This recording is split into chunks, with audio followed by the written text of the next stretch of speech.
अमिताभ बच्चन ने हमें एक विजय दीनानाथ चौहान दिया। 22 साल बाद ऋतिक रोशन ने हमें इसी किरदार का एक और रूप दिया। दोनों ने बदले की एक ही राह चुनी, दोनों का सामना कांचा चीना से हुआ और दोनों ने अग्निपथ को हिंदी सिनेमा का एक यादगार अनुभव बनाया। लेकिन जहां अमिताभ बच्चन की अग्निपथ समय के साथ एक कल्ट क्लासिक बन गई, वहीं ऋतिक रोशन की अग्निपथ रिलीज के साथ ही बॉक्स ऑफिस पर बड़ी सफलता हासिल करने में कामयाब रही। तो जब मूल फिल्म और उसके पुनर्निर्माण की सीधी तुलना हो, तो आखिर जीत किसकी होती है? दोनों फिल्मों की कहानी विजय दीनानाथ चौहान की है, जिसकी जिंदगी उस समय पूरी तरह बदल जाती है जब कांचा उसके पिता की हत्या कर देता है। इसके बाद विजय बदला लेने के एक खतरनाक रास्ते पर निकल पड़ता है। लेकिन दोनों फिल्में इस कहानी को बिल्कुल अलग तरीके से पेश करती हैं। अमिताभ बच्चन की अग्निपथ का निर्देशन मुकुल आनंद ने किया था और इसे यश जौहर ने बनाया था। वहीं 2012 की अग्निपथ का निर्देशन करण मल्होत्रा ने किया और इसे हीरो यश जौहर तथा करण जौहर ने बनाया। मूल फिल्म एक ज्यादा अंधेरी और कुछ हद तक अलग तरह की अपराध कथा थी, जबकि पुनर्निर्माण को एक बड़े और ज्यादा मनोरंजक बदला प्रधान एक्शन नाटक के रूप में तैयार किया गया था।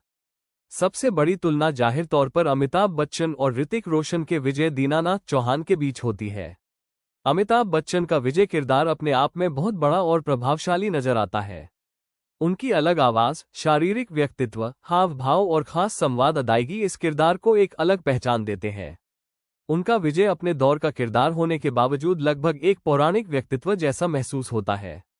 उनकी प्रस्तुति इतनी प्रभावशाली थी कि अमिताभ बच्चन ने इस भूमिका के लिए सर्वश्रेष्ठ अभिनेता का राष्ट्रीय फिल्म पुरस्कार भी जीता। वहीं ऋतिक रोशन ने जानबूझकर एक अलग रास्ता चुना।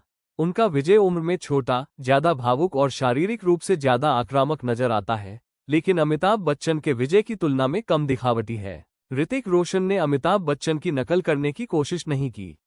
इसके बजाय पुनर्निर्माण में विजय को ज्यादा वास्तविक और बदले की भावना से चलने वाला किरदार बनाया गया। यही वजह है कि भावनात्मक और मारधाड़ वाले दृश्यों में ऋतिक की प्रस्तुति अपने तरीके से काफी प्रभावशाली लगती है। अगर सवाल हो कि अभिनय के प्रभाव और यादगार पर्दे की मौजूदगी में कौन बेहतर है, तो यहां अमिताभ बच्चन आगे निकलते हैं। लेकिन अगर बात शारीरिक क्षमता और एक मासूम लड़के से एक खतरनाक और निर्दयी व्यक्ति में बदलने की हो, तो ऋतिक रोशन के पास भी मजबूत दावा है। कहानी दोनों फिल्मों के बीच एक और बड़ा अंतर है। 1990 की फिल्म ज्यादा विस्तृत और अपने दौर की पारंपरिक शैली वाली है। इसमें विजय के अपराध जगत में बढ़ते प्रभाव, उसके जटिल रिश्तों और धीरे धीरे होने वाले नैतिक बदलाव पर ज्यादा ध्यान दिया गया है।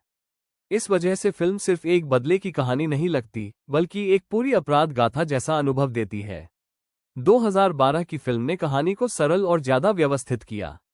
विजय के बदले का उद्देश्य ज्यादा स्पष्ट है, कहानी की रफ्तार तेज है और भावनात्मक सफर आज के दर्शकों के लिए ज्यादा आसानी से समझ में आता है।